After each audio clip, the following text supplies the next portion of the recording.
నమస్తే ఆంధ్రప్రదేశ్ న్యూస్ ఛానల్కు స్వాగతం. కొత్త వార్తలను సరికొత్తగా మీకు అందిస్తుంది నమస్తే ఆంధ్రప్రదేశ్. పొదిలికి బైపాస్ యుగం లేనట్లేనా అంటే అవకాశమే లేదనే సంకేతాలు ప్రస్తుత పరిణామాలను బట్టి చూస్తే ఇట్టే అర్థమవుతుంది. ప్రకాశం జిల్లా కేంద్ర బిందువు మరియు నడిబొడ్డున ఉన్న పొదిలి రోజురోజుకు జనాభా విపరీతంగా పెరిగిపోతుంది. దానికి తోడు ప్రతి ఇంటికి ఖచ్చితంగా 2 వాహనాలు ఉండనే ఉన్నాయి. ఇవి కాక ఒంగోలు నుండి కర్నూలు, కడప, బెంగళూరు, శ్రీశైలం లాంటి ప్రాంతాలకు ఇదే ప్రధాన మార్గం అవడం వలన నిత్యం వందల కొద్ది వాహనాలు ఇదే మార్గం గుండా వెళ్తుంటాయి.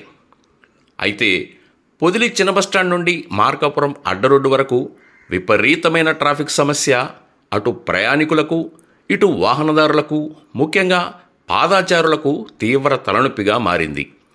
అంతేకాక ఇటీవల అనేక రోడ్డు ప్రమాదాలు సర్వసాధారణమయ్యాయంటే అతిశయోక్తి కాదేమో. కావడానికి మున్సిపాలిటీ అయింది కానీ రోడ్డు మధ్యలో డివైడర్ వేసే అవకాశమే లేదు. కారణం ఒకే ఒక్క ఇరుకు రోడ్డు. ఇటువంటి పరిస్థితుల్లో పొదిలికి బైపాస్ రోడ్డు వస్తుందని ఒకప్పట్లో కొన్ని గాలివార్తలు వచ్చినా అది ఏమాత్రం కార్యరూపం దాల్చకపోవడంతో గాలివార్త గాలిలోనే కొట్టుకుపోయింది. నిత్యం ట్రాఫిక్ కోరల్లో చిక్కి శల్యం అవుతుంది పొదిలి. దానికి తోడు నడికుడి, శ్రీకాళహస్తి రైల్వే లైన్ కాటూరువారిపాలెం సమీపంలో దర్శి నుండి కనిగిరి వైపు వెళ్లడంతో పొదిలి ప్రజల బైపాస్ ఆశలు ఆవిరైపోయాయి.